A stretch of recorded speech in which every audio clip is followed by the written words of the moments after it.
Lu tahu dong, nama Illuminati.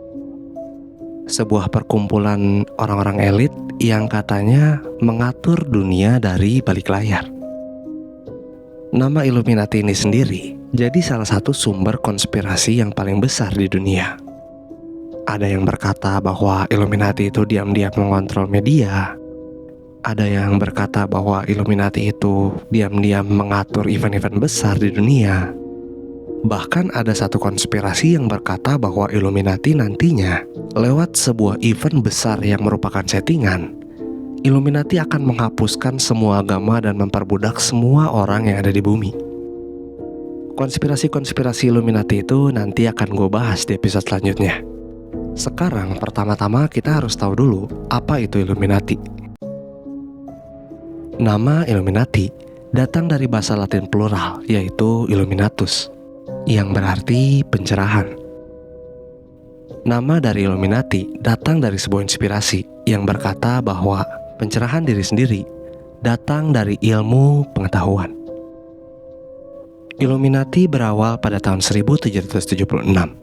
Pada saat itu, di Bavaria, Jerman, ada seorang profesor universitas yang bernama Adam Weishaupt. Pada semasa hidupnya, dia merasa diatur dan dikekang. Dia tidak bisa mengeluarkan opininya sendiri. Dia tidak bisa melakukan apa yang dia mau. Sehingga pada saat itu dia membuat sebuah perkumpulan di mana dia bisa menyebarkan idealismenya yang dia sebut sebagai Era of Enlightenment. Pada saat itu dia berusaha untuk membelokkan dan mengubah gerakan yang telah diterapkan oleh pemerintahan, yaitu pro-monarki Katolik supremasi. Gerakan itu sangat-sangat religius. Gerakan itu memacu pada agama Katolik yang benar-benar taat banget sama aturan agamanya. Hal itu membuat orang itu ingin mengubah gerakan tersebut. Dia pengen gerakan yang diterapkan adalah gerakan yang mengacu kepada sains. Tapi karena pemerintahannya pada saat itu sangat-sangat religius, posisi dia terancam sebagai pembuat perkumpulan yang ingin mengubah idealisme pemerintahan yang berlaku pada saat itu.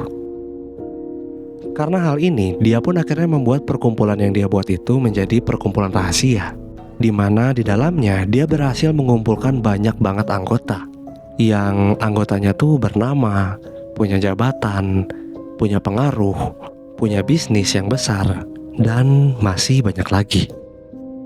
Semakin lama perkumpulannya ini semakin besar dan semakin besar. Semakin banyak orang-orang yang memiliki kekuasaan masuk ke perkumpulan dia. Karena hal ini, lama-kelamaan dia pun gak bisa menutupi kerahasiaan dari perkumpulannya. Sampai satu hari, akhirnya keberadaan dari Illuminati ini terekspos. Pemerintahan pun akhirnya tahu bahwa ada sebuah perkumpulan yang bernama Illuminati.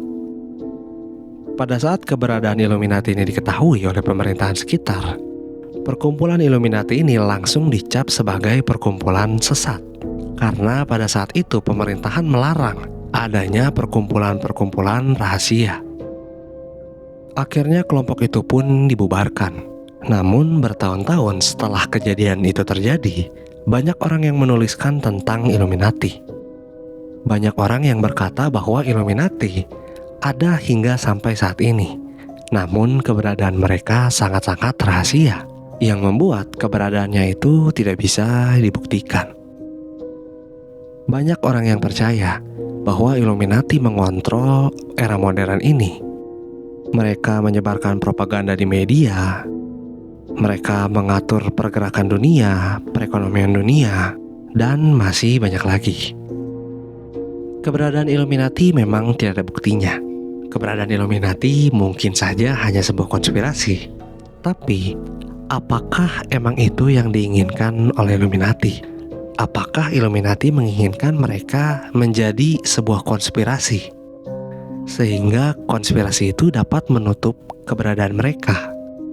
Apakah Illuminati menyebarkan konspirasi-konspirasi itu sendiri agar konspirasi yang mereka ciptakan itu terdengar konyol, sehingga orang-orang tidak percaya dengan keberadaan Illuminati? Kita nggak akan pernah tahu apakah video yang lu tonton ini adalah rencana dari Illuminati Atau semuanya hanya sebuah konspirasi? Lu tahu nggak? Di Indonesia ada sebuah konspirasi yang berkata bahwa Freemason memiliki markas di Indonesia.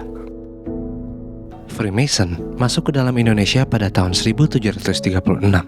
Pada saat itu, ada seorang pria yang bernama Jacobus Cornelis Matthew. Dia adalah seorang Belanda yang datang ke Indonesia bersama dengan VOC. Pria ini menetap di Jakarta dalam waktu yang lumayan lama.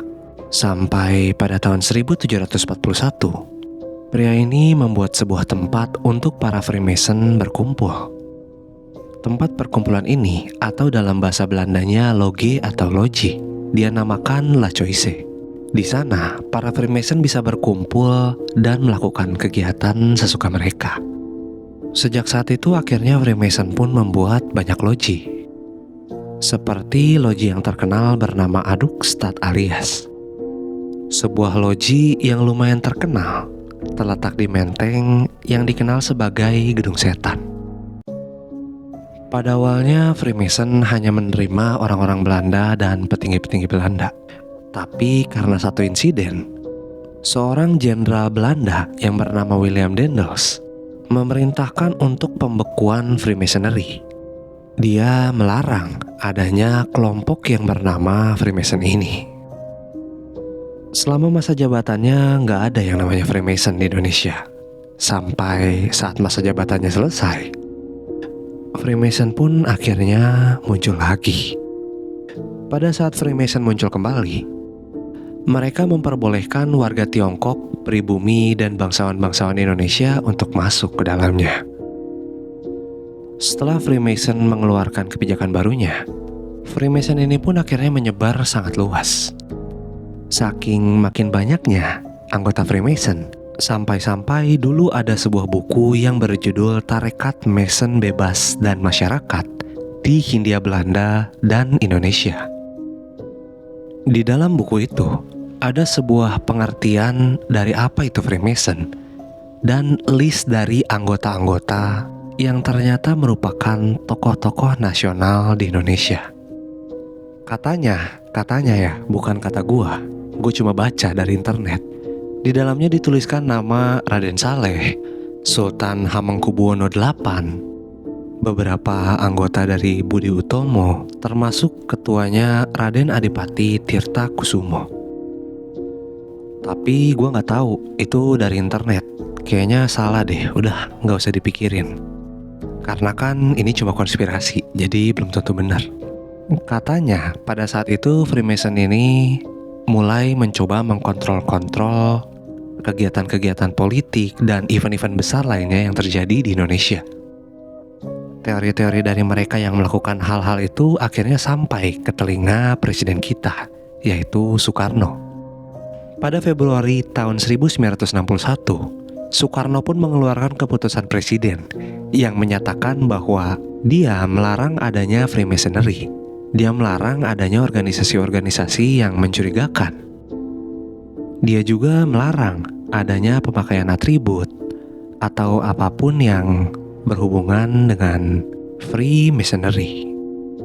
Setelah Freemasonry ini dilarang di Indonesia, katanya akhirnya dibuatlah Bundaran HI. Sebuah bundaran yang terlihat biasa aja, namun kalau dilihat dari atas, bundaran ini terlihat seperti the all-seeing eyes, atau mata yang bisa dipakai di Illuminati, bahkan di Freemason. Menurut beberapa sumber, katanya setiap kali Freemason mendesain sesuatu, mereka akan meninggalkan dalam tanda kutip bukti bahwa Freemason ada di daerah itu. Tapi gue gak tahu, karena gue cuma baca artikel di internet. Kalau menurut lu gimana? Coba tulis di kolom komentar.